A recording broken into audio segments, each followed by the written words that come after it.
Hello, dear viewers. Sect, cult. I'm sure you've come across these derogatory labels in society, and you probably use it too. But have you ever thought about who is behind this label?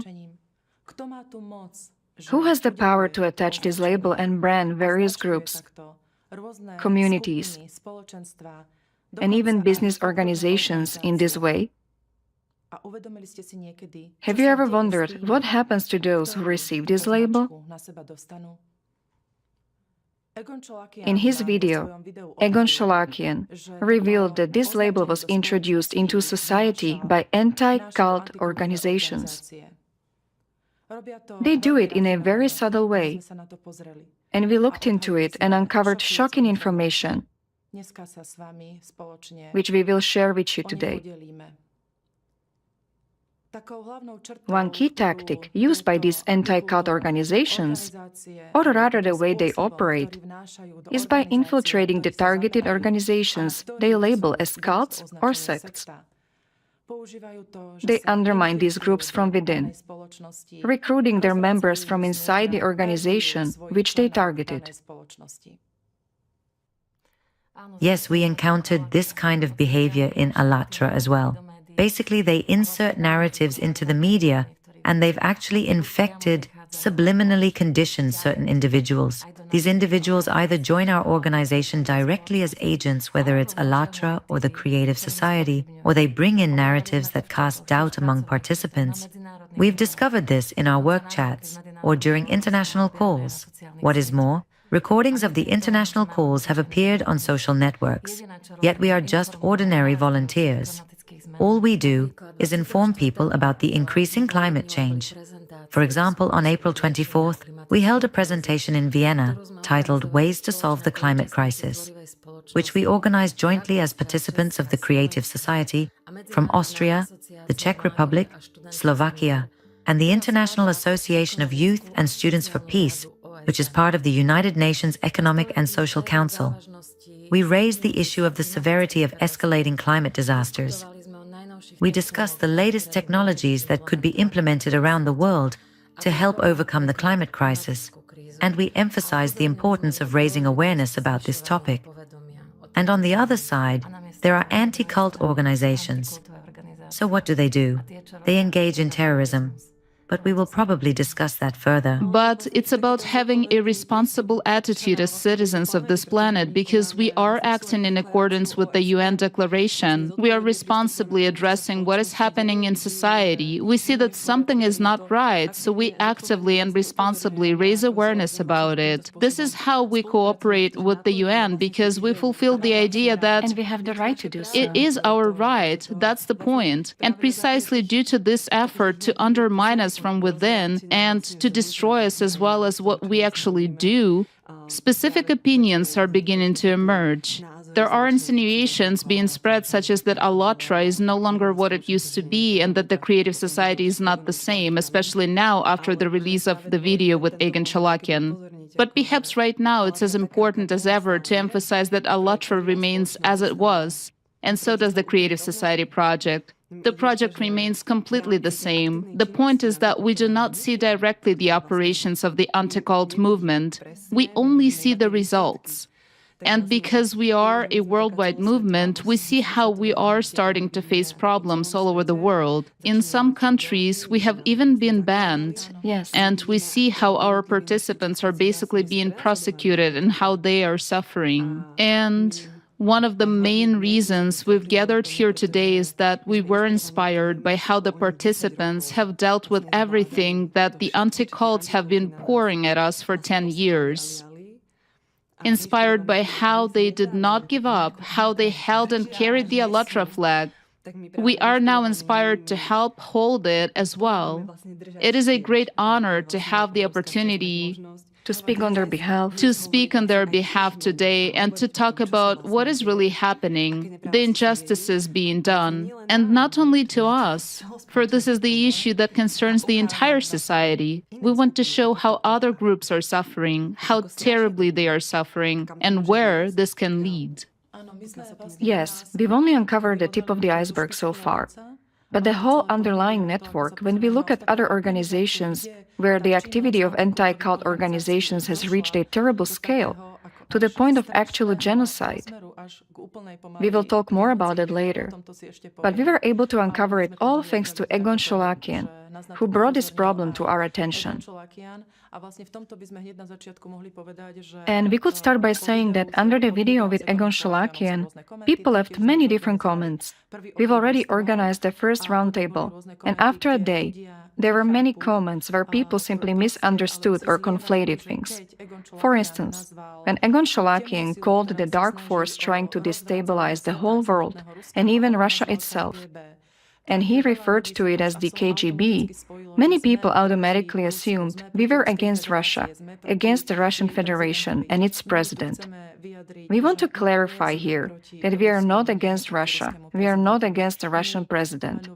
We are simply naming the organization aloud, which is trying to destabilize the entire democratic world, including Russia, and is acting against Russia. It is also acting against our participants in the Russian Federation. And not just them.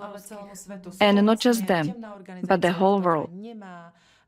This is actually a shadow organization made up of people without a homeland, who perhaps have no democratic values. Their only goal is to destabilize the world, and they fight only for their own benefit. So we are on the side of the people. We are on the side of all organizations and all people on the planet, including the United States, including Russia, including Europe, including China. We have simply exposed this dark force, this hydra that is basically working underhand. And it wants to establish a totalitarian system. Yes, a totalitarian system. And we can all fall victim to it if we do not start taking action. It's interesting, though. These anti-cult movements started very subtly, very gradually. In the US, when people began to turn away from traditional churches and started seeking out other groups, there were groups of people or individuals who didn't understand how it was possible for someone to leave a traditional church. This led to the belief that these people must have had their brains washed, and from that came the need to kind of rescue people from these groups, meaning to help them. Maybe it was just fear from some of the family members, not knowing what was happening to the person. Of course, there are various groups. I'm not saying that all of these groups are safe, of course, but the percentage of some sort of extreme behavior is usually quite low. However, what first started as help and what later formed into the anti-cult movement essentially used extremely violent techniques. They would forcibly abduct these members, torturing them. They would attempt to deprogram them like their minds have been clouded. And what surprised me greatly was discovering that there actually exists a field of science called the sociology of religion, which studies anti-cult movements and their practices. It's clearly stated there that these deprogramming practices border on criminal activity because they involve torture, rape, other abuses, forcible separation from families, physical punishments, and confinement in apartments, sometimes done even by family members. Against the person's will. Against the person's will. It was a complete violation of basic human rights. I would say that the behavior of anti-cult movements is very, well, over time it became apparent that... That's a dehumanization, basically. Ultimately, yes. The way you treat someone when you deny their basic rights, when you treat them worse than an animal, is a form of dehumanization. Anti-cult movements started to emerge in the US and then spread to Europe. They eventually realized that deprogramming is actually not quite normal. Because many scientists and many experts raised concerns. Yeah, so now you may encounter opinions, for example, in our region, whether in the Czech Republic or Slovakia, that anti-cult movements have sort of prudently withdrawn from deprogramming and distanced themselves from it. Yes, they've distanced themselves from it. So instead, nowadays, it is called exit counseling. But in reality, when you study it in depth, they've merely renamed it. Perhaps they've eliminated some extreme practices, but deprogramming continues in a different form. Especially when you look at the leaders of anti-cult movements, you'll see that they are directly linked to the founding members and the core ideas of deprogramming. Agard, for instance, was involved, and many others like him. So local experts basically refer to them. There is a direct connection, and it's impossible to completely avoid that link. Yeah, on the one hand, they refer to them, but then, on the other hand, they say they don't actually use their practices. They say, this is my teacher, this is the person who inspired me. But at the same time, they deny what he said should be done, saying they are not doing it. So, you see, there is a huge contradiction here.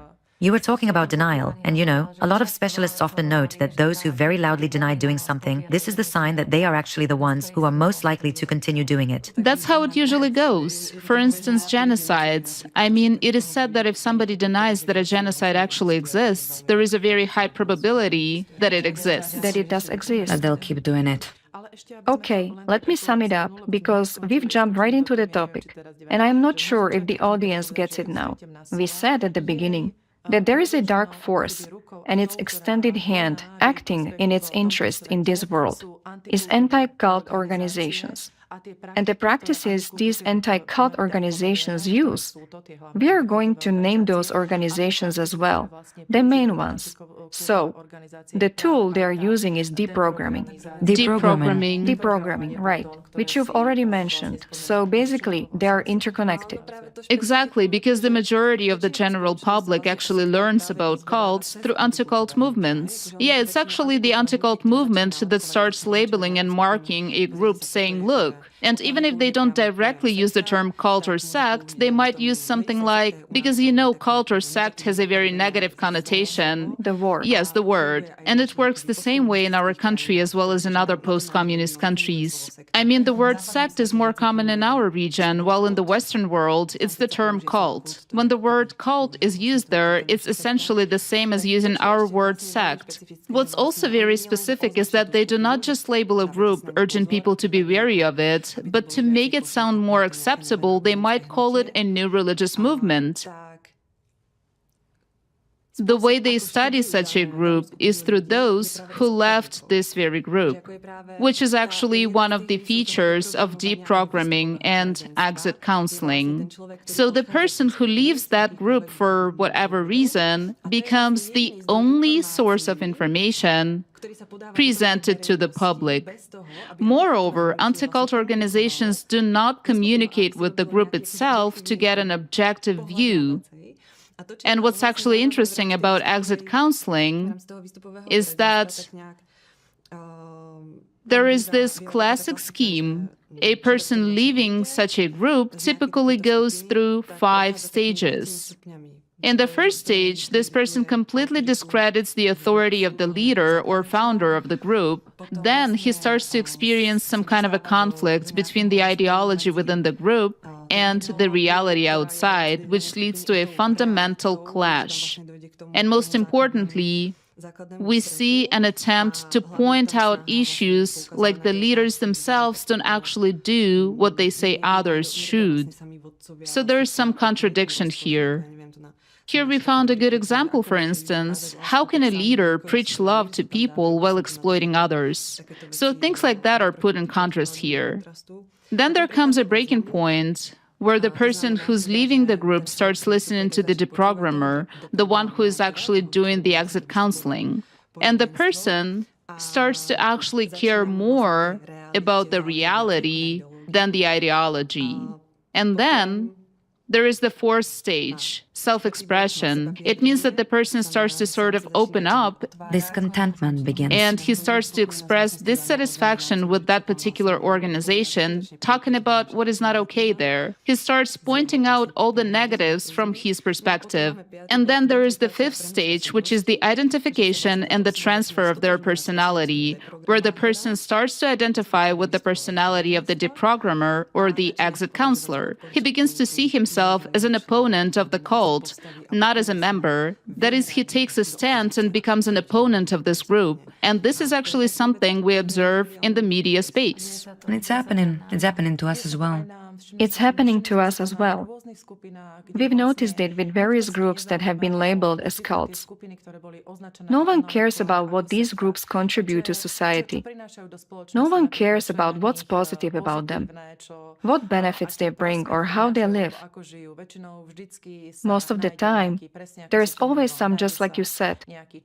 There is always a former member who went through a program of, as you said, Deprogramming. goes through deprogramming. There is a nice way to call it exit counseling. And on the one hand, this person might not even want to do harm. Maybe he just wants to live peacefully. But when an anti-cult organization, which aims to dismantle and label a particular group, finds such a person, it can exploit them under the guise of doing good. And the person starts acting against. And that person may not even be aware of He it. may not even know, but he starts acting against the group. These forms of manipulation actually became so sophisticated that nowadays it doesn't even have to. Nowadays, in certain countries, it no longer has to involve physical violence. Although I've read about what's happening in Japan, well, those are really, really harsh things. But the way a leaving member turns against the group can be baffling, and we see this happening. We can also see it happening in our organization. And we are going to actually talk about other organizations where it's happening as well. Because that discrediting is just, the goal is to give that organization that stigma, and most importantly, to ensure that public opinion condemns it. Because if some organization, some anti-cult movement labels you as a cult, nothing significant really happens yet. There has to be a turning point in the public opinion as well. That public opinion needs to be formed, and for that, they use the media and journalists. Basically, this is just all the theory we have studied, and it works, and the scheme is still the same. We can also look at specific cases of how this happens, because we've prepared cases about 2 organizations where everybody will recognize, and I'd like to point out that the stigmatization is happening right now. Let's just look at how it's being done. Basically, what we do within the Allatra movement or the Creative Society project is monitor climate change. We are 3 mothers. Each one of us has children. And, when we delve into that topic, many of us have been watching every single night for a few years now, watching everything, seeing that the climate problem is exacerbating. We simply can't ignore it. So, this woman, let's take a family, for example. This mom has basically tapped into that topic and is actually trying to help. She's gathering information, she's helping the project, and her husband or partner, I don't want to speak about a specific gender, but basically the other partner doesn't see it the same way. And he sees the articles. He sees the articles. That's what I'm saying, that he's actually picked up on those narratives of anti-cult organizations in the media, and he's not optimally attuned in some way, because clearly that mom obviously spends a lot of time in the evenings, but she just does it with a mindset that she's doing it for the future of herself and her children.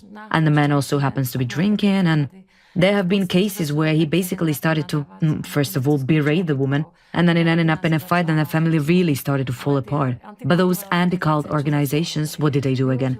They took advantage of that and started putting that in as a narrative. Allatra breaks up families, the Creative Society breaks up families, and yet the only thing that started breaking up the family was the narratives that they put in the media, and simply people who, for whatever reason, didn't have enough time to understand. Maybe they just don't understand yet. They just took over those narratives and started to sort of break up families, but it's not because of Allatra. It's the narratives of these anti-cult organizations. We've basically each experienced that ourselves, that when we became members, and so we are active members of the Alatra International Public Movement, and there are people in our neighborhood who are not members, and we've encountered that. Just anybody. On social media. Yes, on social media. For example, it happened to me recently. I have a friend from college, we haven't seen each other in 25 years, and I basically just shared a video with Egon Chalakian, and he totally, disparagingly wrote in saying what a stupid, half-witted, crazy cult stupidity I'm sharing. And I thought about it, and then I replied to him saying, listen, you haven't seen me for 25 years. You absolutely don't know what I've been through. And on what basis do you draw that picture of me? You're just reading about the image of us that the media has formed, and you are simply evaluating this image. You're not evaluating me. You're evaluating the image that has been created for you by people who do evil. Yes. And that's happening to you too, I think. Yeah, or is it that basically people have known us for a very long time since we were very young? We know those values that our parents raised us with. They're simply there. We are a person, and all of a sudden one reads some narrative in the media, and now actually those relatives or those friends feel the need to categorize us. Well, she's already like that. Without a person calling, asking, what's going on in your life? Why do you actually support, for example, the Creative Society? Why do you support Alatra? No, just the topic gets shut down, and it is very dangerous. Realize, dear viewers, how very dangerous it is for a person to believe these narratives, how it tears apart friendships, how it tears apart family, how it tears apart society, that we no longer communicate with each other, we no longer care why the other person is doing it. But by somebody getting a tag, or how do you say, the label of being a member of a cult, by that point, the person just kind of loses their value to us. They are like, I don't even know what to say. And that's absolutely surprising to me, is how powerful that label of Yes. cult is, that it can actually trump that moment that a person reads that it's a cult, and it beats picking up that phone and making that phone call. Hey, Bashi, please, I read some article. Please, can you tell me something about it? And yet we have a lot of experience with the media presenting a picture in a certain way They all say that. that doesn't match reality. Yes. But through all of that, for example, the word sect here has such power that we take it as a done deal, because the fear that it actually creates in us, the caution, is too great, far too great. Well, let's look further today at what it actually is, how it actually happened. Yeah, we also have one in particular. To give you specific examples, well, it happened to us, but we also have one participant who actually came here from a country where there is an ongoing war. He came to a country where he was seeking refuge. He was given refuge by our country, and this man will tell us about it himself. We are very happy that he will tell us his story. This man will tell us exactly why he is in trouble. For example, in finding a job, by being a member of the Alatra International Public Movement. Hello, everyone, and thank you very much for your invitation. My name is Dr. Konstantin Rybachuk. I'm PhD Associate Professor. I'm a specialist in comparative education systems. I come from the Ukraine, and I'm participant of the International Public Movement Alatra. I live and work right now in Slovakia. I have survived with my family in Bucha under the bombs and shells when the war began. And thanks God, my family and I are still alive, and we were able to move out of the country and find shelter in a beautiful country called Slovakia. I'm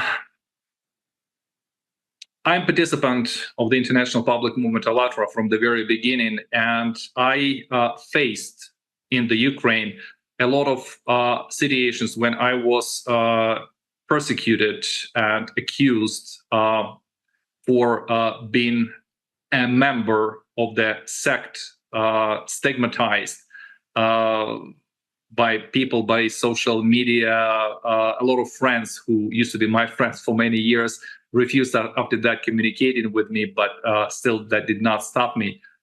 Because I wish people knew that Alatra actually is science, very deep, very fundamental, and very unique in many senses science.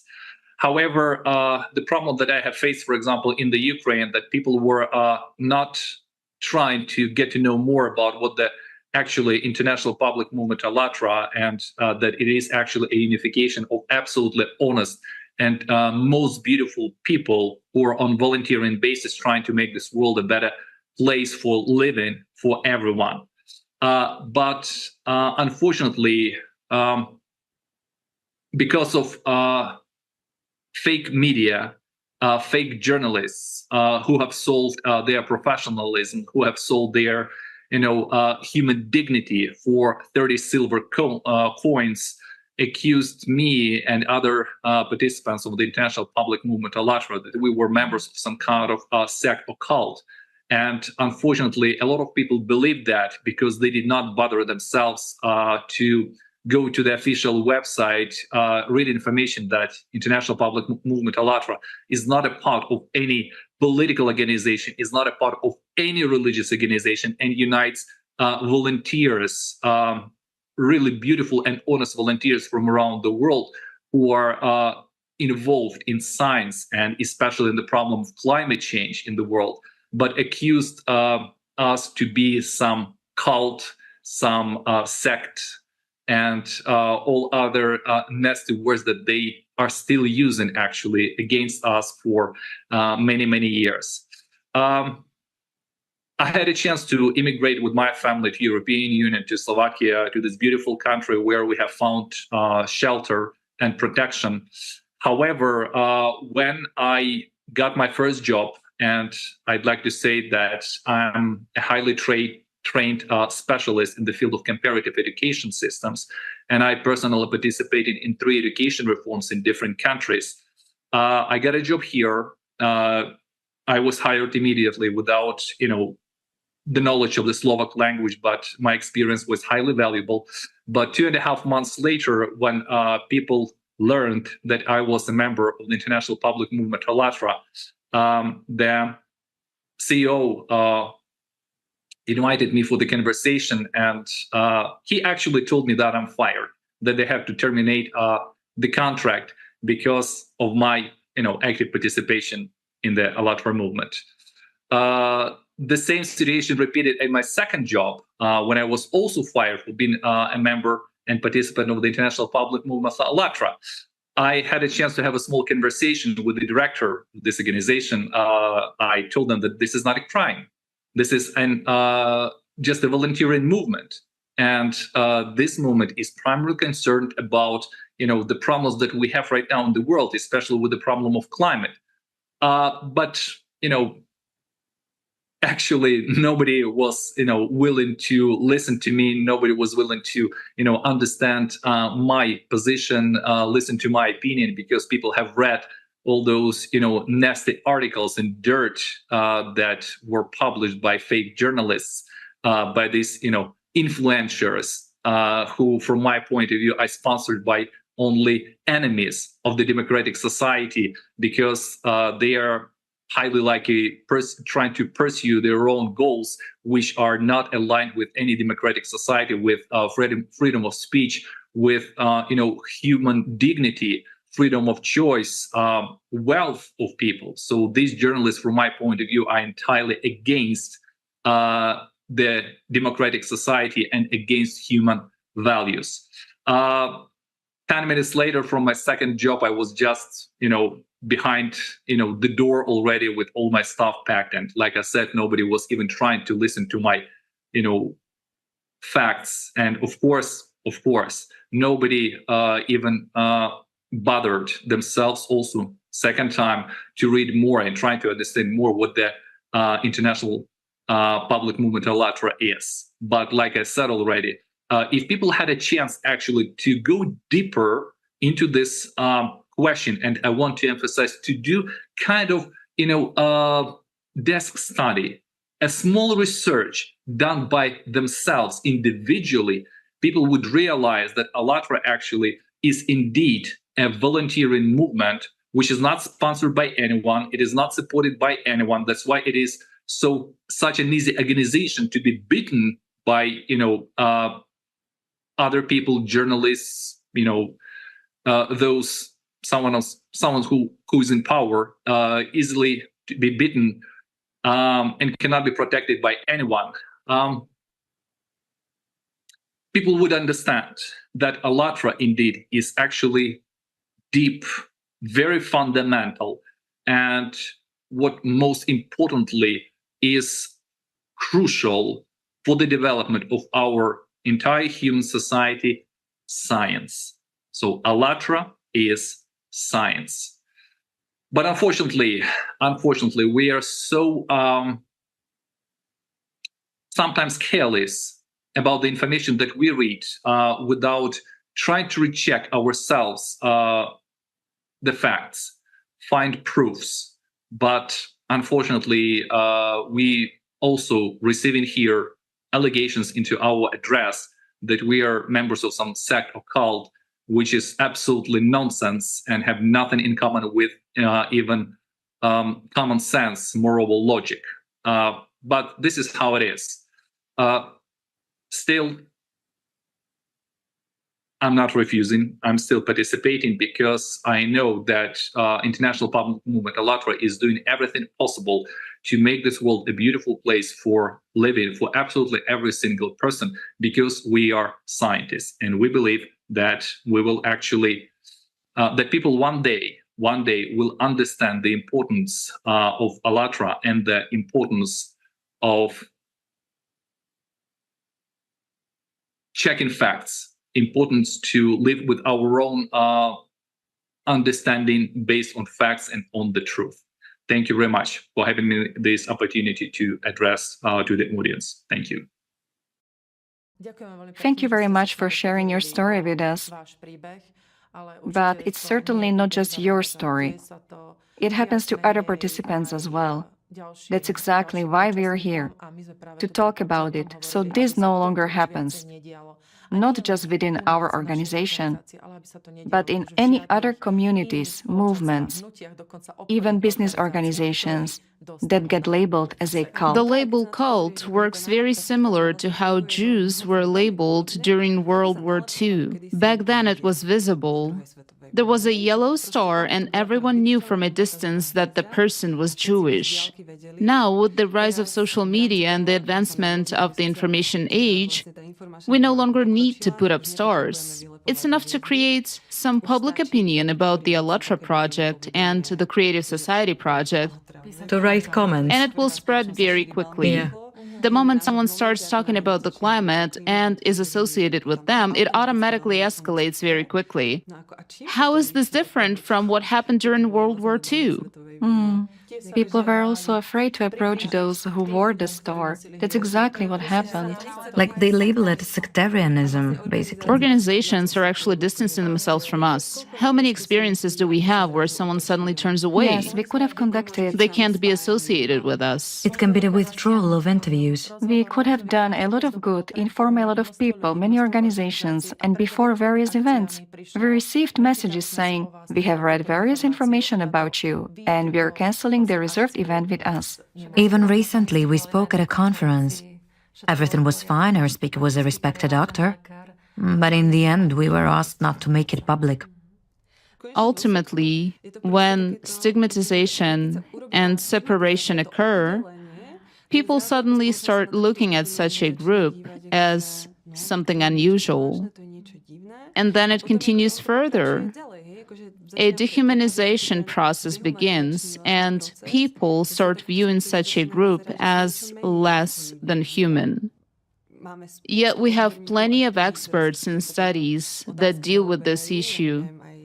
Psychologist Philip Zimbardo shows in his work that these are propaganda tools used to create the image of an enemy from another group of people. This leads to enormous massacres between two friendly tribes. For example, the massacre in Rwanda. These are deliberately created efforts Deliberately created. to introduce hatred and unrest into society, to polarize it. Similarly, Sam Keen has a great book, Faces of the Enemy, about the faces of the enemy during World War II. It shows how to pit such large nations against each other, how to create the image of an enemy and convince the public to form the opinion that these people are not human, that there is something less, and therefore it is okay to treat them as non-humans and be aggressive, violent, and cruel towards them. This way, we begin to encounter various aggressive attitudes in society, and if we're not careful, we often accept it. It's public opinion, and it's okay to do it this way, but it is not okay. And everyone does it, so I do it too. That's why we're talking about it. Dear viewers, realize how dangerous this is. This narrative is artificially introduced into society by anti-cult organizations because it benefits them. We don't know their motivation at all, and as a society we accept the narrative and start implementing it, leading to division and polarization. We speak from our personal experiences, the experiences of participants in the international public movement *ALLATRA, and many organizations facing this. Suddenly, you find out that you are also labeled as a cult somewhere, and even if you are in a business company. We will discuss this today. It happens because you are not on the right paper, or you even label someone as a cult without knowing why you accepted this. Because someone wanted it. That's why it happens. We can also move on to another group of people who are already stigmatized in this way. The Jehovah's Witnesses.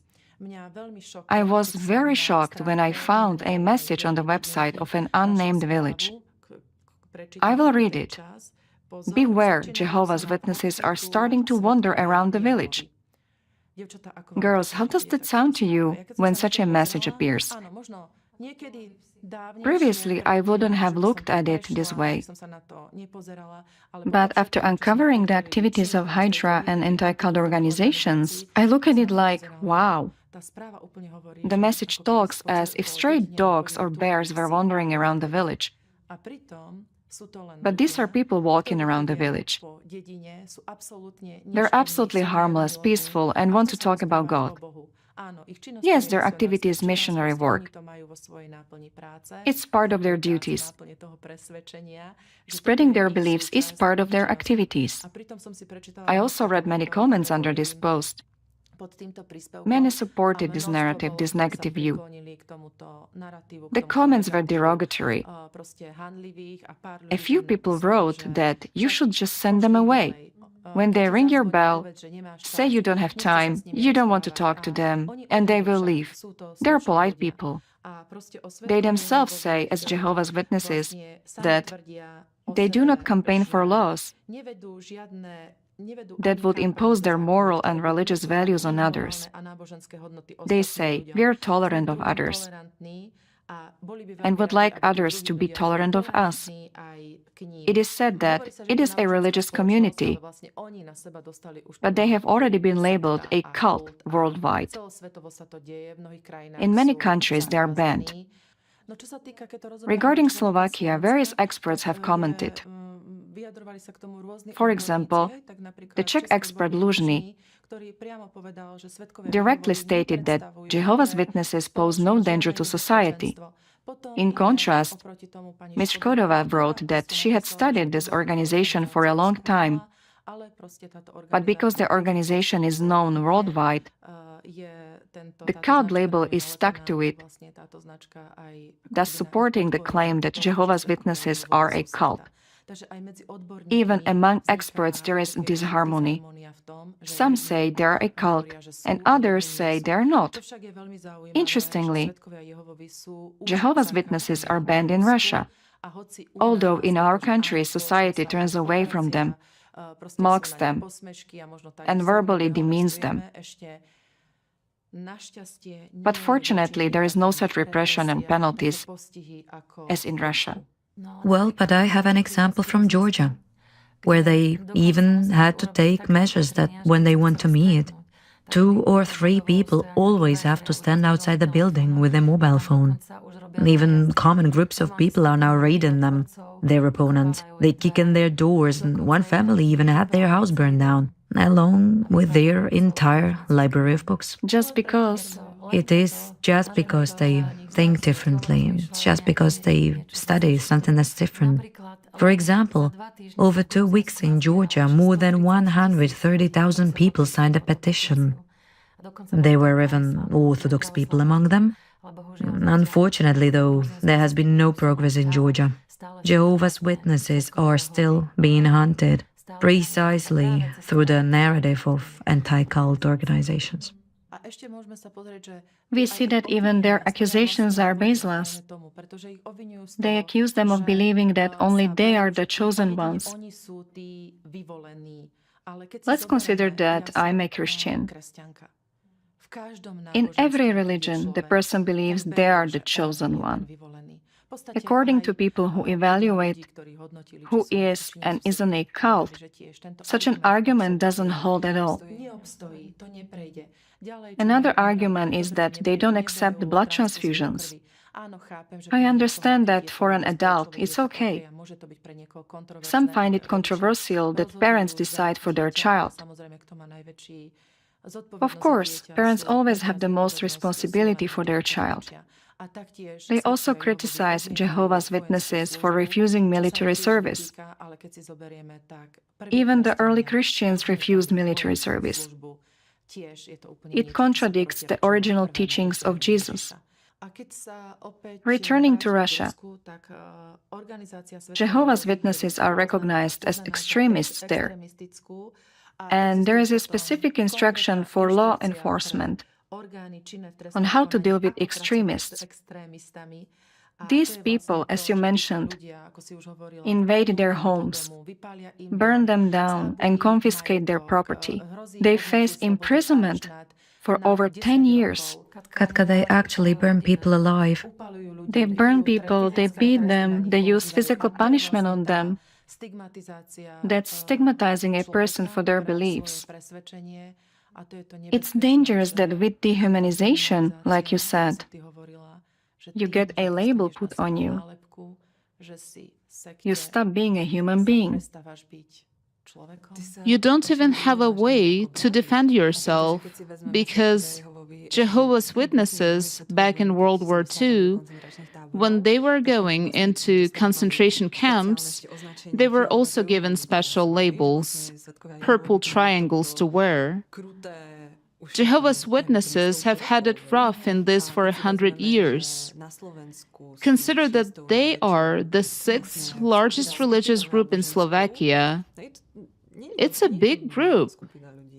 And when it gets that label, realistically, it has no way to defend itself. Once a person gets the label, that's it. On whose behest does the media keep monitoring this over the years? And we know who is behind it. On whose behest, when, and how? Why is that narrative still perpetuated in society? They can do a lot of good, but nobody is broadcasting it. We know that from our own experience. In which mainstream news, in which mainstream media outlets did they put our conferences? While those narratives, they get out there very quickly. The narrative that we are a sect, Extremist sect. just like the Jehovah's Witnesses in Russia have been labeled, has made it to mainstream television. That is the sequence that we are now revealing here. It starts innocently. There is some organization or some group of people that society is negatively disposed towards, and they do a report. They put in one sentence that is completely out of place, and the reader, when he reads it, is surprised what that sentence is doing there. They put in a name, for example, of our organization, Alatra, the Creative Society, which is obviously not related at all. But one makes the connection. They add another narrative that we are becoming too visible, too dangerous, and it comes to the point where we are labeled extremists. In that way, that label or that designation is already saying that law enforcement can step in. But they've gotten to the point that in many countries the real word sect or cult equals non-human, non-people, and we can treat them that way. By stigmatizing us, they point the finger at us. That is the worst thing, that it is not they who do the evil, but they provoke some people to do the evil for them. It is by branding people. But it doesn't stop there. That's not the end of what can happen to you. If you get labeled a sect, they can ban you, or they can declare you extremist. It's much worse. It is much worse. This goes all the way to genocide of a group.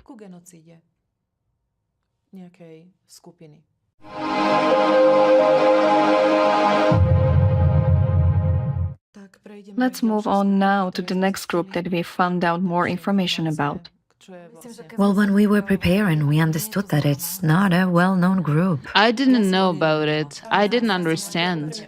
You know, let's ask the audience if they knew about the Falun Gong group. Yes, Falun Gong or Falun Dafa. There are more of those names, but in our country, Falun Gong is the most used. It's a very peaceful group and it's developing as a form of spiritual practice. It's a combination of spiritual practices, Qigong practice, and basically a Buddhist path of truth, reconciliation, love and understanding. It was actually a consequence of when Qigong was developing a lot in China in the 90s, and around 1992, it was at its peak in China. And right now, I'm specifically talking about China. And basically, in 1992, the spiritual, absolutely peaceful community was established. It started to gain momentum, and around 1995, it has gained so many participants that it was roughly equal to the Communist Party in China. They began to get voices and were asked to start creating branches of the Communist Party within their communities. From the government side. From the government side, yes. They were still like a state institution back then. It's just that the founder didn't agree to it. He just assessed that it went against the principles that they profess, and so they sort of left those state structures. And that's where the big problem came in. They started these sort of intermittent arrests that culminated in about 1999, when there was a big peaceful gathering of people, where they wanted to express their disagreement with it. But they basically got a promise that it would all be resolved. And as they peacefully dispersed, from that year onwards, the great persecution of all Falun Gong supporters began. What happened? Well, a special office was created. It was called the 610 office, and they started using what we all know anti-cult organizations use: the media, the police, the military, and even the education system. And they started literally hunting down these participants, and not only did they start arresting them, but worst of all, they started sending them to labor camps. They were in those labor camps for the longest time in the worst conditions, and it ended up with the removal of organs. You know what's the most shocking part of this? As these labor camps have started in China, parallel to that, a huge boom in transplant medicine is starting.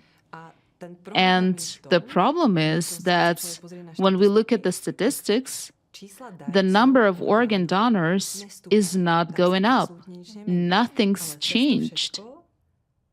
Through it all, there are living organs that are suitable for transplantation. And where do they come from? Where does it come from?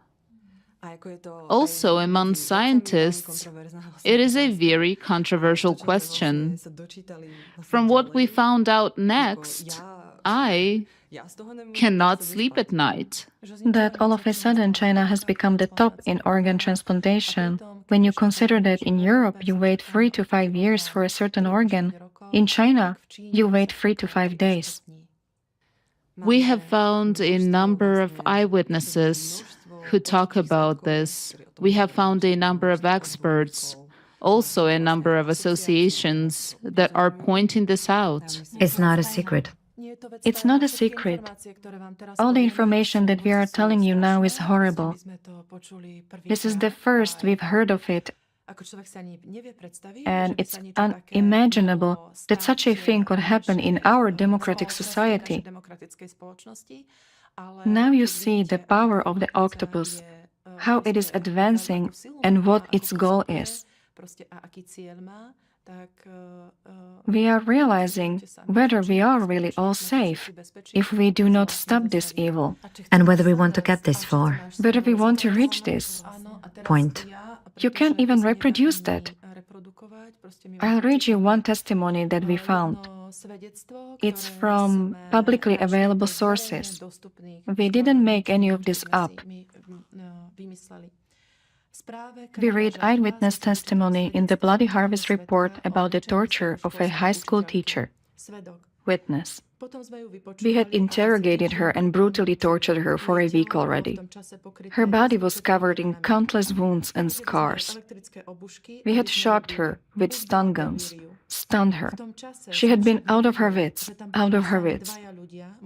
And then, I wasn't sure who, maybe some office at the Public Security Bureau of Liaoning Province.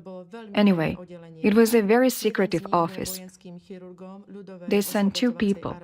One was a military doctor from the General Hospital of Shenyang Military Command, PLA. One was a graduate of the 2nd Military Medical University. Basically, one was more elderly, and the other one was young.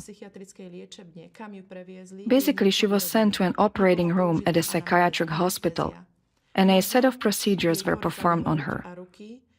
They did not administer any anesthesia to her. They held the scalpel by her chest. Their hands did not tremble at all. If it were me, I would have trembled for sure. I might have served in the armed police force. I carried a gun, and I participated in military exercises with real ammo. And I've seen lots of dead bodies, but when I saw those military doctors, I had to give it to them. Their hands did not tremble at all. They just pulled up their masks and the gurney was pulled close. We each held a gun and stood to the side, guarding. They had already cut into her. She screamed and said, "Falun Dafa is good." She said, "You can kill me." Basically, the witness continued. She meant, "You can kill me, but can you kill hundreds of millions of us? People who are being persecuted for believing in a true faith?" At that moment, the military doctors hesitated. They shot me a glance, and then shot our senior official a glance, and the official nodded. He continued with the blood vessel. First was the extraction of the heart, and then the extraction of the kidneys. When the scissors cut into a blood vessel in the heart, she began convulsing. It was extremely terrifying.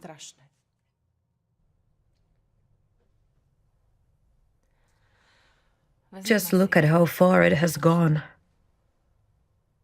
I encourage anyone who still doubts whether it is true to read this report. It's publicly available. It's called Bloody Harvest. It's from Kilgore and Madas. And you know, it has other implications as well. Society has been all but destroyed with those narratives. There's testimony of undercover people who randomly, just imagine, randomly called into clinics. I'll tell you about some examples. For instance, they called the clinic doctor to see if they had kidneys available. At first, he said not really. But when he asked for very high-quality kidneys and heard that the people from Falun Gong movement had very high-quality kidneys, the doctor cautiously answered, "We have the best quality." They started asking, how is it possible that their kidneys, liver, heart, retinas are of the best quality? And then the doctor replied, "It is confirmed by the way they live. They are of the highest quality." And what he added then was the worst. He said, "We know this because they are taken from bodies that are still breathing. Their hearts are still beating." He also pointed out that there are selected hospitals that have access to universities, to some state organizations, and they have a kidney, a liver, a heart, whatever, available right away. He even said, bring in money and in a few days you have a new kidney. No problem, just come, bring the money and you will have a healthy organ. The fact that this is publicly available information, so the professional public is also dealing with this. We have read that in 2006 there were allegations that a large number of Falun Gong practitioners were killed for organs for the Chinese transplant industry. A preliminary investigation found that the sources of the 41,500 organs donated over a 6-year period from 2000 to 2005 are unknown. And it was concluded that the large-scale harvesting of organs from Falun Gong practitioners continues to this day. Between 2000 and 2008, an estimated 65,000 Falun Gong practitioners were killed for their organs. In 2008, the UN Special Rapporteurs again demanded that the Chinese government explain the allegations of the harvesting of vital organs from Falun Gong practitioners and report on the sources of organs used in the transplant industry, which has continued to grow rapidly in China since 2000. Here is a very important point. We didn't know about this, but it's information that is known around the world. The UN knows about it, various groups know about it. There are protests around the world to stop this activity in China. Although the Chinese government has promised to investigate the situation, nothing is being done about it. It still suits them that there is fear in the population. I would like to correct the information that you said that while in Europe it takes 3 to 5 years to get an organ, in China it's a matter of days. It is correct that in Europe the wait is 3 to 5 months. Oh, sorry. We've gotten to this point as humanity in China because at some point Falun Gong was labeled as a cult.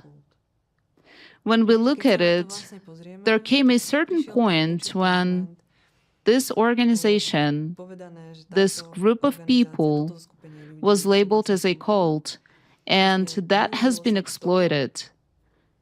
This international term, cult, was used to justify this kind of practice and this kind of brutality against people. Yes, because once you are labeled a cult, dehumanization of the individual immediately begins. And according to these organizations, the labeled person is not human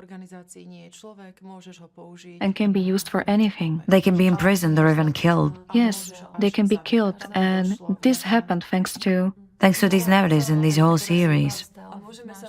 And we can easily argue that, yes, we mention the Russian Federation and China, where many viewers might say, well, those are definitely not democratic countries, and we cannot talk about it this way because we all know that human rights are denied in these countries. So let's ask ourselves, who is really behind this? How did it happen?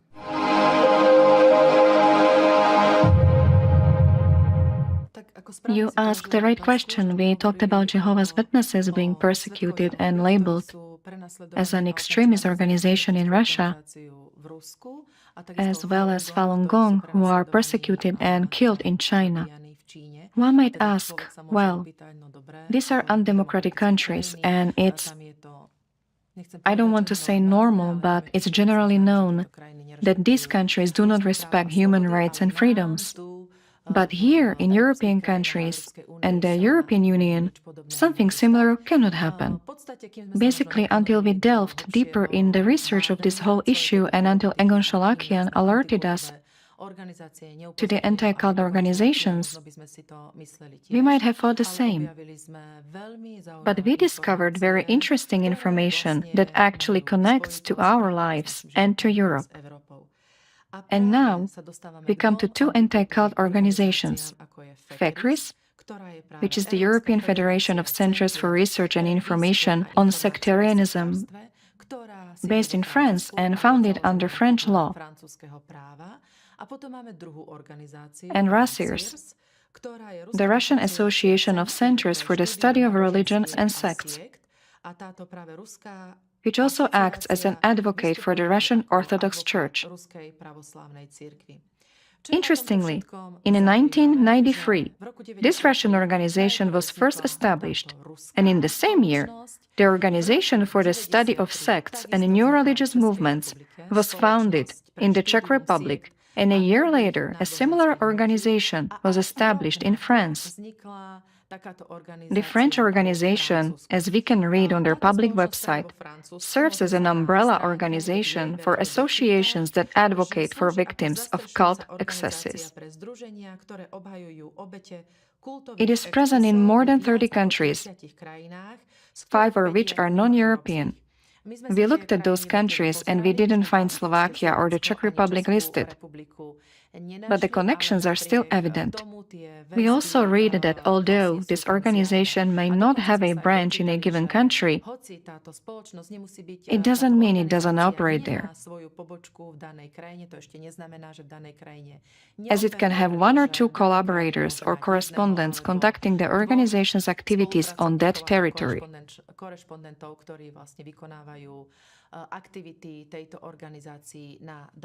Interestingly, this organization, FECRIS, is politically, philosophically, and religiously neutral.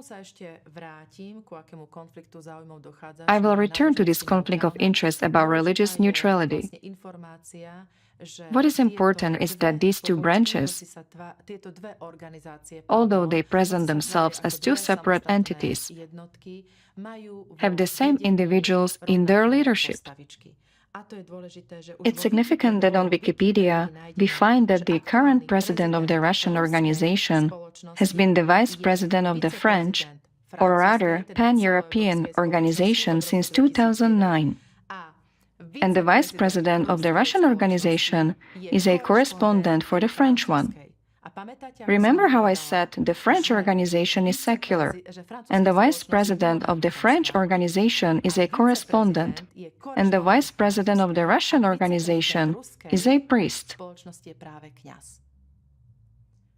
So this whole thing appears... What independence can we talk about here? What independence can we talk about here? Additionally, it is important to know that these 2 organizations, since they have the same people in leadership, it is evident that they coordinate their activities. Knowing that in 2022 a conflict arose between Russia and Ukraine, and the whole of Europe stood up to defend Ukraine, the French branch, being pan-European, stood in defense of Ukraine.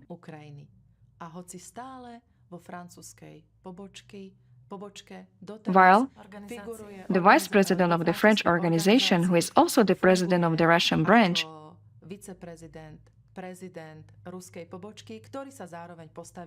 sided with Russia and its administration. It is interesting to sit on 2 chairs during a geopolitical conflict, having someone who is vice president here and president there, and still the same person.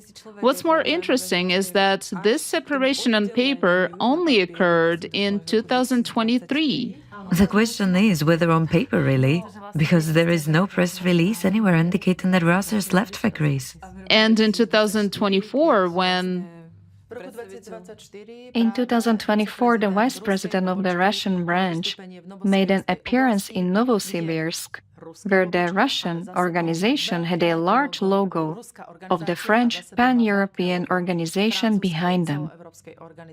So, we see the conflict of interest and whether it is not just that the French organization... We can speculate. Big questions arise about what it is and what it means. Yes, big questions arise. Who is over whom and who controls these 2 organizations? Who actually controls these? If we dig deeper, we see that this president of RACIRS, the Russian organization, introduced the term totalitarian sect in 1993, which started the labeling and stigmatization. Stigmatization. Additionally, I found a video of him proudly boasting that he won 5 court cases, creating a quasi-precedent that anyone who feels like it can label any group as a cult without any prosecution. It means that one day you decide without any evidence to label, Without evidence. and that person cannot defend themselves. And when we go further and return to the terrible example we had with Falun Gong,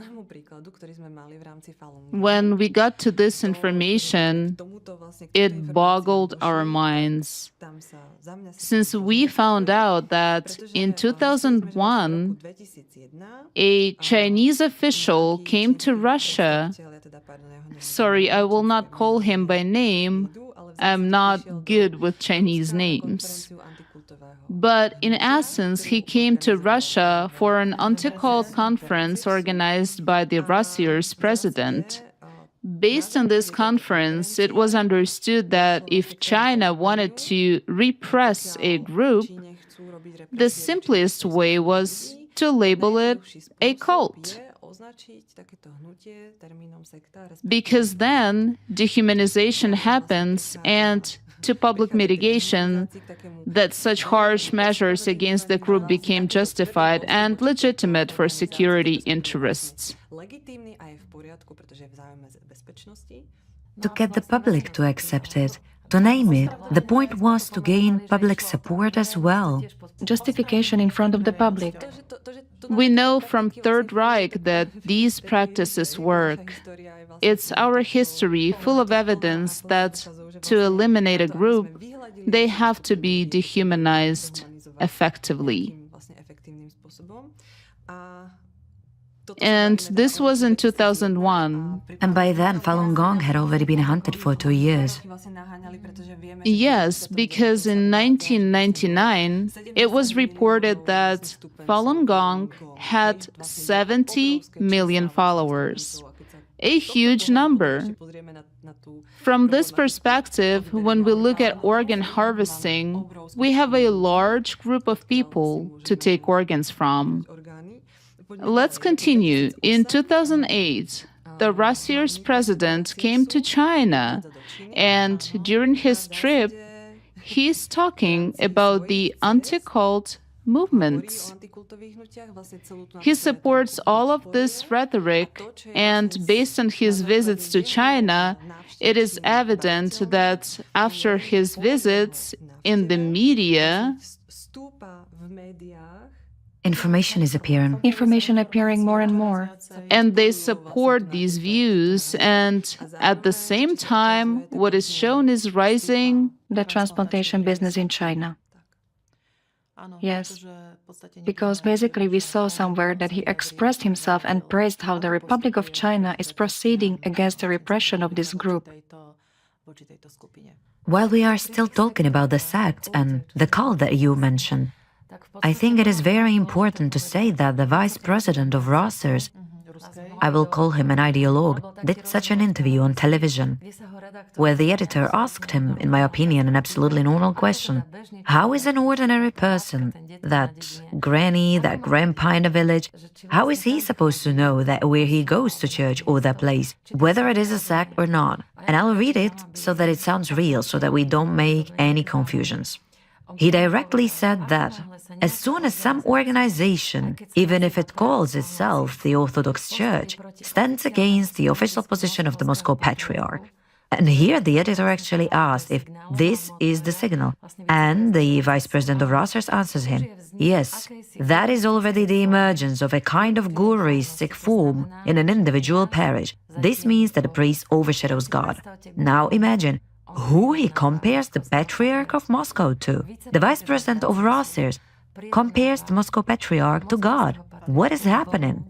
After all, he is actually starting to spread the word that Orthodoxy is the only true faith. I mean, that is propaganda of Nazism. But only under the Moscow Patriarchate. Now, if we take That bar specifically. when we put it a little into the numbers, if we consider that there are, I think, 2.6 billion people who follow Christians in the world, it is the most widespread religion.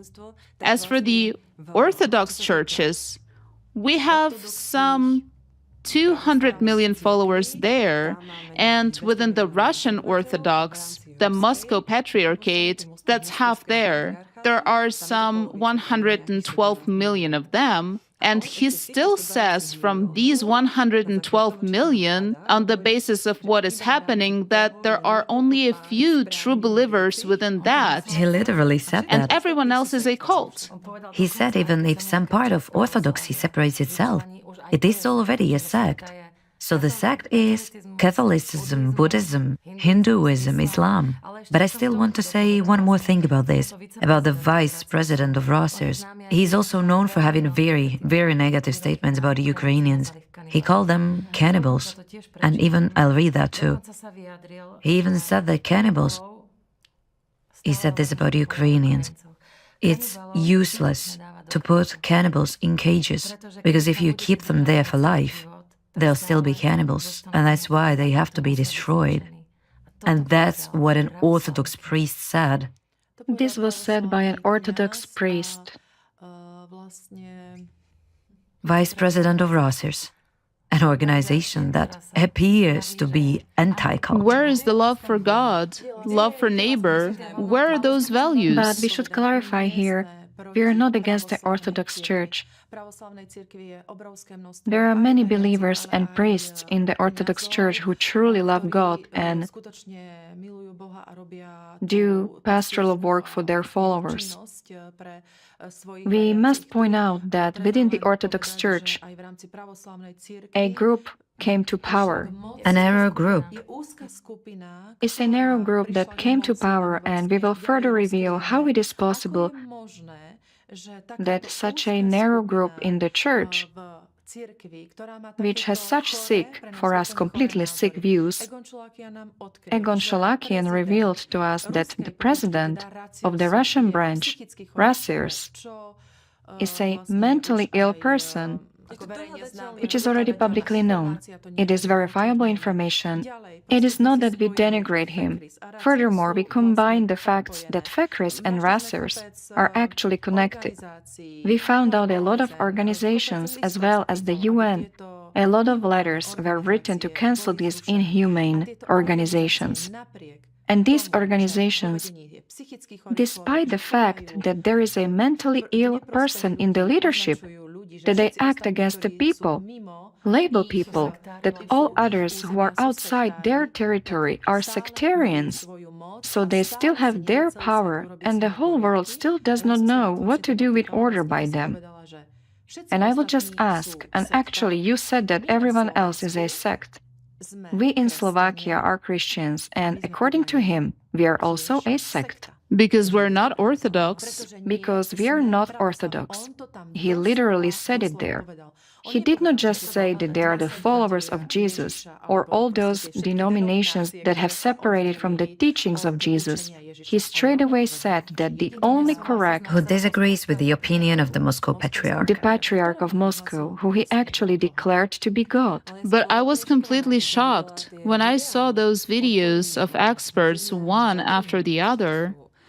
These are academics from various fields, from all over the world, who say that the Russia's president is an absolutely incompetent person.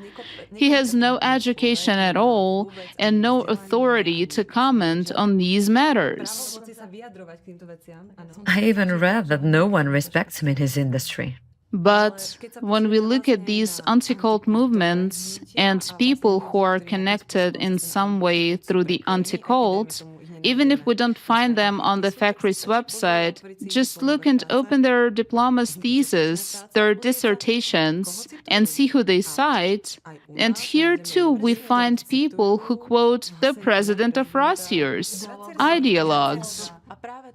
This president so that people don't think that we are still moving, that it doesn't concern us. We mentioned that we are a democratic country, but we have a French organization here, FECRIS, which actually operates and is an extended arm of Russia, which has all these sick narratives and brings sick opinions into society. And even we here in Slovakia are no exception and not affected by this Russian organization because the president of the Russian organization received a doctorate at an unnamed university in Slovakia.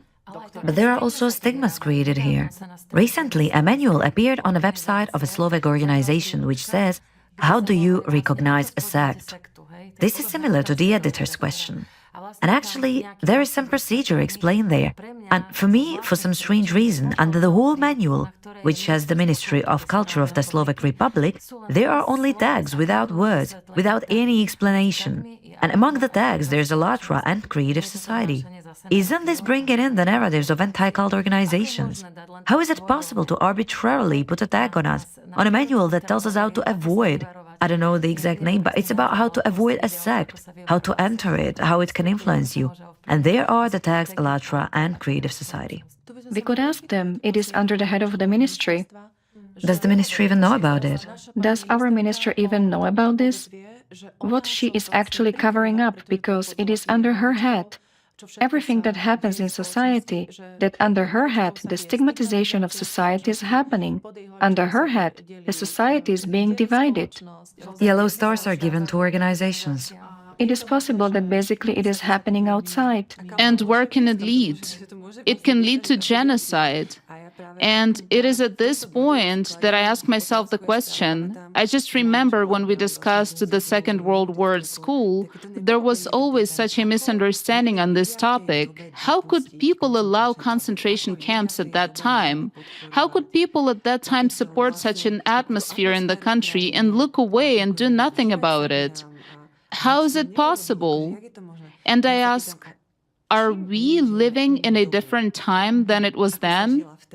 After all, it is happening right in front of our eyes. The same. Extermination of some population group, and we're talking about huge numbers. And in such a simple way that some organization will decide, we'll call this group of people a sect, we'll call it a cult, and move on. It's going to be extremist sect, and we ban it, and then we dehumanize them and start harvesting their organs alive. And this is a society that seems normal to us? And everything under the guise. But we are silent because we don't know about it. But we not only remain silent, we actually do not see. Because I have also encountered situations where I look at a certain group of people and think that they are a sect.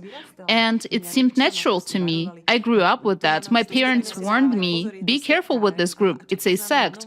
Oh, what does that mean? Well, you can have problems. Oh, okay. My parents warned me because public opinion is already shaped in a certain way. We all fell into it. We all succumbed to the enormous manipulation of a mentally ill person. And that's why we said at the beginning, dear Slovaks, are you aware of whether you have also fallen into the manipulation of the anti-cult organizations? Have you also adopted their narratives? Because that is exactly what, as we said, is happening. It is given and we accept it as a fact. We do not ask what is behind it, who investigated it, who had the right to decide that an organization is or is not a sect. Who can do that? And what? No one monitors what their purpose is and why they are actually doing it. And to top it all off, in December 2022, specifically on December the 12th, in the Kremlin, the Order of Alexander Nevsky was awarded to the Vice President of Rossiers. We are talking about the already mentioned Orthodox priest. The one who called Moscow Patriarch Is there a Russian organization? Yes, among other things, we found statements where he claims that the Alatra movement should be labeled as an extremist organization. This is that person. Essentially, the fact that he is being awarded such an honor is always accompanied by symbolic ceremonies, where it is very telling who is presenting the award. And I would like to say that this vice president was awarded the Order of Alexander Nevsky. We can probably also say that it was for supporting the Russian special military operation in Ukraine and for anti-cult activities. And it was handed over by the first deputy director of the office of the Russian president on behalf of the Russian president. And this person is very interesting because when we looked further, he is a person who performs various acts on behalf of the president without his knowledge. And here we begin to get to interesting questions about who actually runs things, how they run things, whether the president is even aware of what is happening and how it is happening in his country. I'm not saying he doesn't bear responsibility. He does bear responsibility. He cannot avoid this. But when we look at 2018, when the president found out that Jehovah's Witnesses were banned in the Russian Federation, he commented on it and said that he disagrees, that religious freedom should be maintained within the Russian Federation, that they will look into it and that it will be addressed somehow, that it should be investigated. And of course, Jehovah's Witnesses, as you mentioned, had hope that they would finally find relief, that things would improve, That the imprisoned would be released. that the stigmatization would finally end after all they had suffered. They never got to an investigation, And it continued. and the repressions continue. And grew. How's that possible? So, either the president does not have the authority he should have, or someone else is running the country. And these are interesting questions and inquiries. Seriously though, all of it, all of what we talk about is publicly accessible. You can find it all. And when doubts arise, we recommend looking into it, because facts confirm it.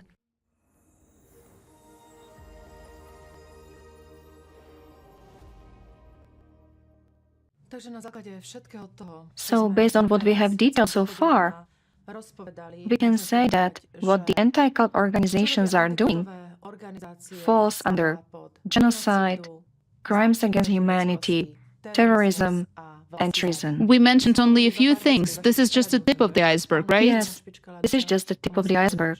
And we must say that all these anti-cult organizations and all those who do this will be held accountable. If we summarize what falls under genocide, on the Wikipedia pages, we find that genocide is a form of mass violence defined by the UN as crimes committed with the intent to destroy, in whole or in part, any national, ethnic, racial, or religious group. If we recall what is happening with Falun Gong in China, this group completely falls under genocide. It is a clear genocide, killing members of the group, causing serious bodily and mental harm to the group members, implementing measures to prevent births within this group. It also includes transfer to camps. Transfer of children. Transfer of children to camps and transfer of people to camps, and deliberately creating living conditions intended to completely or partially destroy this group.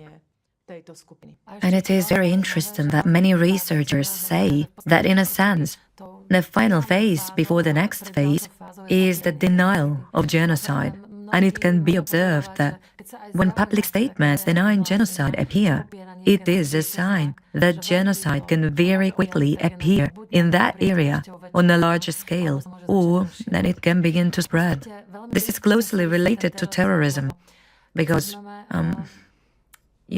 many times in the world, we think of terrorism as when a bomb explodes somewhere or something happens. And in our consciousness, an image is created that this is the worst thing that happened at that moment. Of course, it is terrible. But the second step why anti-cults are spreading and through their narratives trying to influence other countries is that the second step is that it leads to disruption in that country. The country, society, but especially those countries begin to break down from within. The government starts to be questioned. We know that this has already happened in many countries. Narratives of violence, aggression start to be inserted. Societal sentiments begin to be supported, leading to manifestations, revolutions. Their goal is to completely destroy the country from within. Destabilization of the government, distrust in the government. And if we consider it, it's not about large groups of people. It's about a few individuals who stand behind the ideology of some anti-cult. There are a few journalists, a few politicians, some entities, but they do it with a clear goal to establish totalitarianism worldwide, to suppress the democratic system. When you think about it, they always play on fear, on the emotion of fear. It is good to consider that if public opinion is well established that a sect is dangerous, then it is good to ask where this information is coming from. And it turns out that there are only three possible sources from which it comes. One is some religious representatives, authorities, and the media. These are the three streams from which it can come, based on which public opinion is formed. And now the question is, where is it coming from that they inform about these things? They inform based on what anti-cult organizations say. According to Chalakian, we know that there is another force above them, and they are just the medium through which this information flows to us. Dr. Chalakian named it Hydra, well, just for our viewers to make the connection. Well, when we look at it further, when it comes to inciting fear in people, I automatically fear for my safety, my life, my family. And if I am constantly attacked by the media with such reports, such information, when hatred is fueled in society, a person can very quickly fall into psychological problems. Even experts are starting to talk about a more sophisticated version of terrorism called psychoterrorism, because it is also something experienced by eyewitnesses. As we mentioned, if someone is a witness, as we had that policeman who watched a woman being cut out alive, her heart, kidneys, and I don't know what else, the point is, yes, a terrible act is happening here, but the even more significant consequence happens in the person afterward, inside them. The more violent, aggressive, and the worse the experience, the more the psyche breaks. We humans are not built to watch wars, to see people being killed, to see them being harmed. And here, a break in the psyche occurs. When we look at how the number of mental illnesses in society has increased in recent years, we found information that, according to the OECD, the incidence of mental problems was about 1 in 6 people 5 years ago. And at the end of 2023, it is already every second person diagnosed with some mental problem. This is over 5 years, and increasingly younger age groups are affected by these psychological and mental disorders, and currently it also includes children. When we start looking at it from this perspective, that every such article, every journalist who supports this kind of information spreading, and especially when we now see that many times the information is false, unverified, based on a few sick individuals who decide to label a group, and this spreads in society, just see where we have come. Today we can basically label anyone as a sect, so that one would be afraid to go out. How far do we need to go?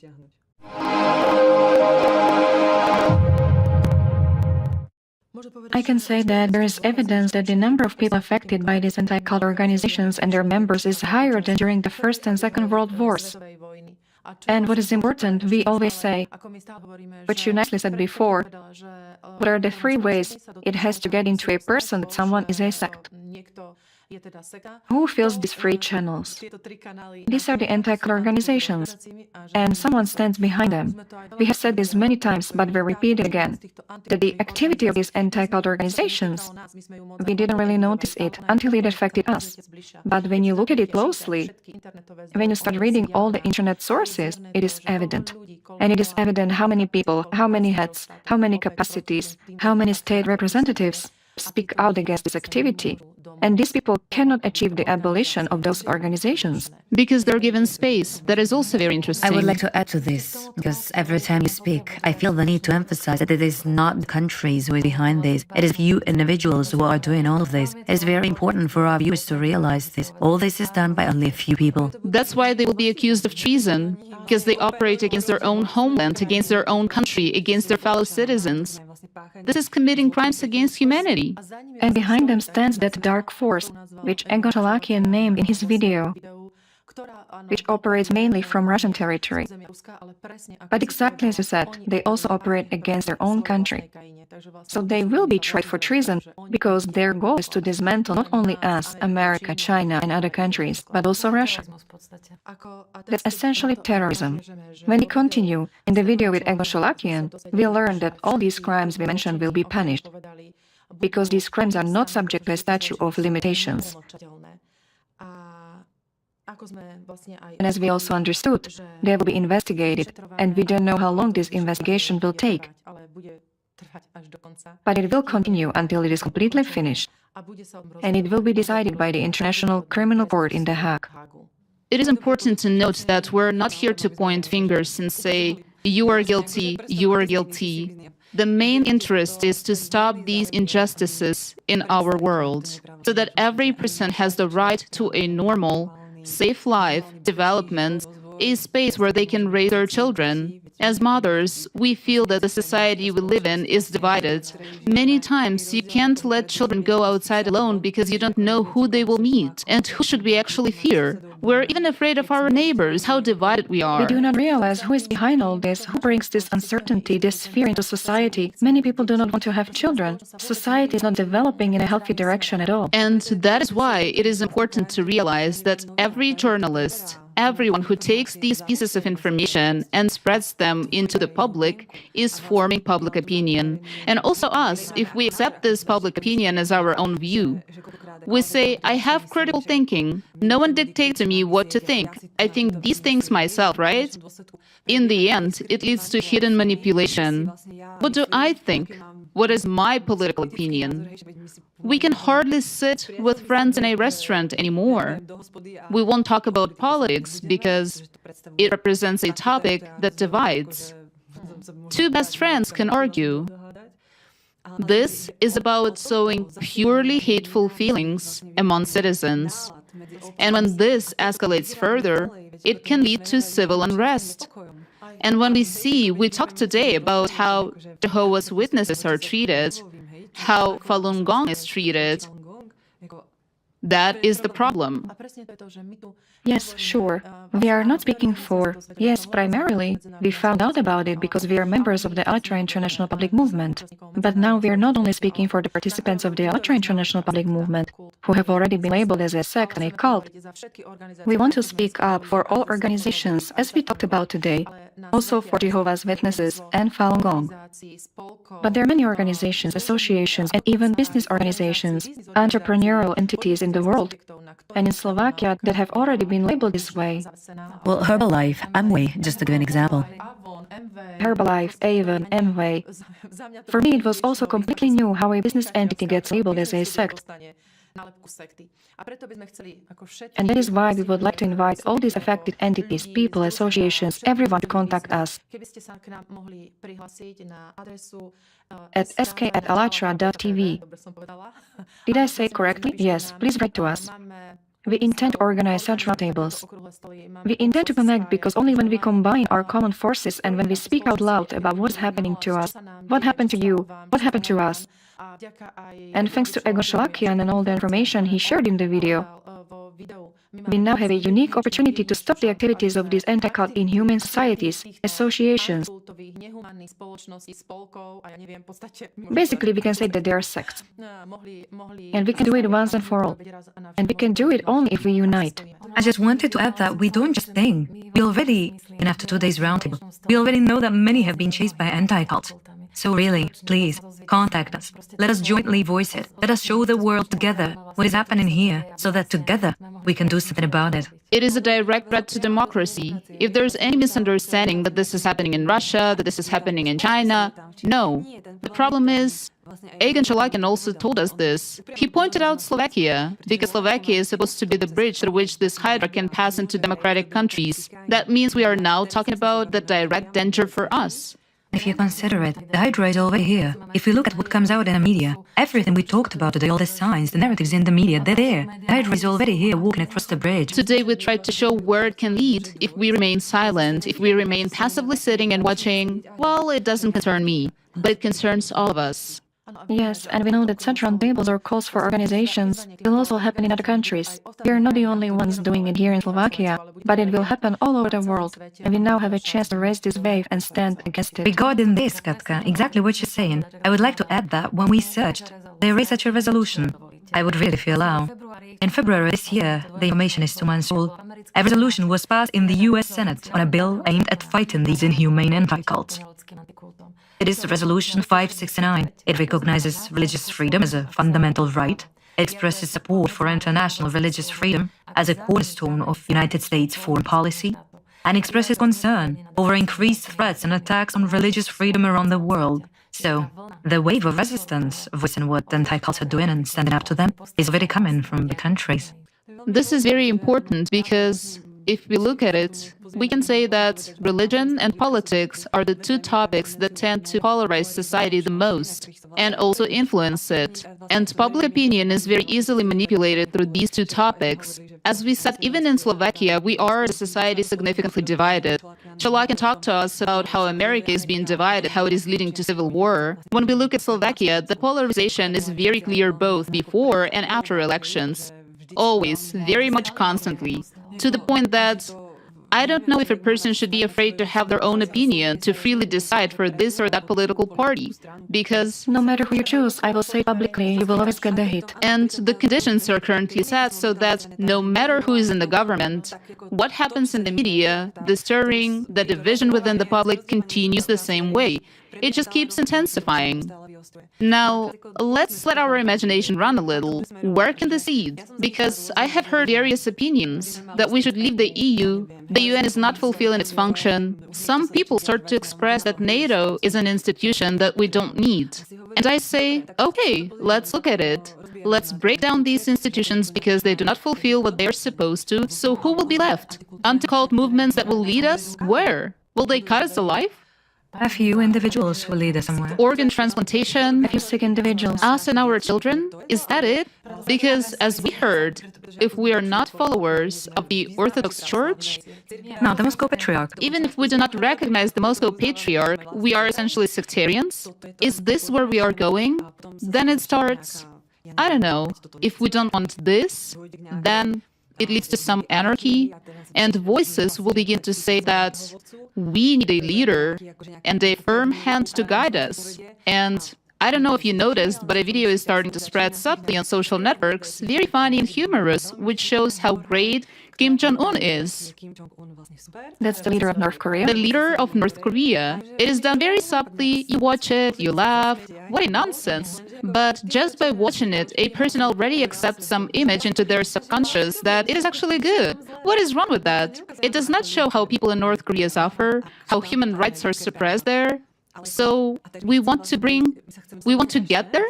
Do we want to turn Slovakia into northern Slovakia? Both to the one. We let our imagination run wild here. So let's go back. We have institutions that had ideas. At the beginning, they were created to unite people, like the European Union, the United States, not just the exchange of people, free exchange, but the exchange as an economic union. At the beginning, the idea, the UN, the Union of States, equal states, the ideals are there at the beginning. They are beautiful, they can unite us. We can say we are not naive. We know that the European Union has huge problems, and that many now call it, we have heard it being called more of a military union. We understand that the UN also has huge problems as an institution. But we can return somewhere to the beginning and bring these values transform it. But that is also the point in our project. We are not saying that we should destroy. We should not destroy. We should build something functional or transform that way is. And that is functional will fall away by itself. We're definitely not talking about cancelling the European Union. Yes, we can transform it, but there must be a force that connects multiple countries because it is definitely a better way than to be ruled by 2 or 3 people. But that is the overall idea. Again, we turn to what is the essence of Allatra. We point out the problem of climate. This is not a problem of one nation, one group with a certain faith. This is a problem of us as an entire planet, us as humanity, and we call for unity. We need to create a unified scientific center that will address climate issues. These are the goals we need to work on now. It is not time to divide, it is time to unite and find solutions so that we can manage as humanity. And when we return to the beginning, that we were accused that Alatra is no longer what it was, that it stood under a different flag and preaches different values. So we return again. Alatra is still the same as it was. And we, as mothers and participants of the Alatra International Public Movement, know what our biggest problem is right now. We must, of course, address it because it destroys our existence. It destroys our lives. But our biggest problem, which we realize, why we are here and why we are trying to unite people, is to create a scientific center, to unite people around the world. Alatra is beyond religion. It is not a religious organization. These organizations, these anti-cults are trying to draw us into the realm of religious organizations, which we are not. It was interesting that we did not mention that it was precisely from these anti-cults that the label on Alatra came, that basically... That was said by, when I talked about the vice president of Reuters, the journalist there asked him who he thinks are sects, and he said that their common goal is money and power. And do we have an interest? I mean, are we collecting some power and money? Exactly. They labeled us as a sect, but nowhere in Alatra does anyone. We are equal volunteers from all countries. We profess all religions, everyone their own. No one left their religion. Everyone stayed in their religion, maybe even deepened their connection and understanding. And we are not about power, we are not about money. But we are truly about life, about survival. And unfortunately we are stigmatized. We want to ensure that such crimes against humanity, genocide, terrorism, treason, do not happen. So what is happening in the field of anti-cult movements and the consequences of their actions never happens again. So that it stops. And Egon Jalakian suggested that a joint organization, a kind of shield, could be formed, made up of volunteers who would oversee this. But that is for the future. We have a lot of work ahead of us. Yes, so that something like this never happens again. So that no one can use their power over others.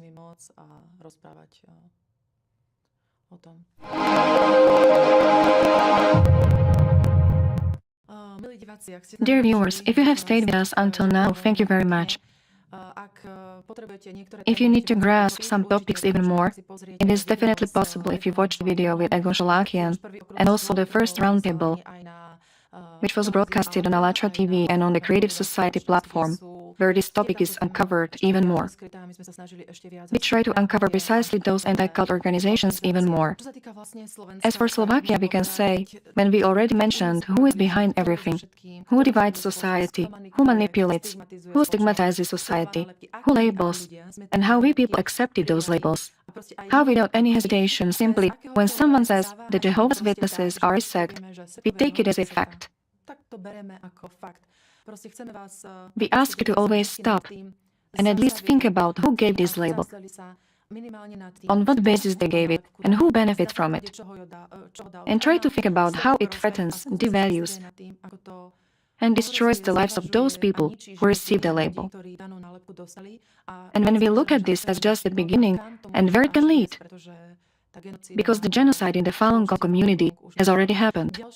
Another thing we would like to say is that Slovakia is a Christian country, and the tentacles of this dark organization also reach Slovakia through anti-cults.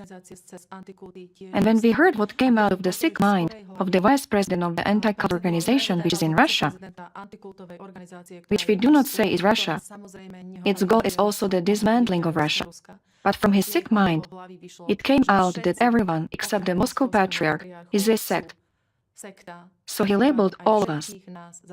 So if we asked you at the beginning, if you really think you are outside of this whole topic, that it does not concern you, you have your beautiful, peaceful life, and nothing is happening here. Try to think about it after everything you have heard, whether it is really so. We are free mothers. We cannot remain silent because it concerns not only our lives, but also our children's lives.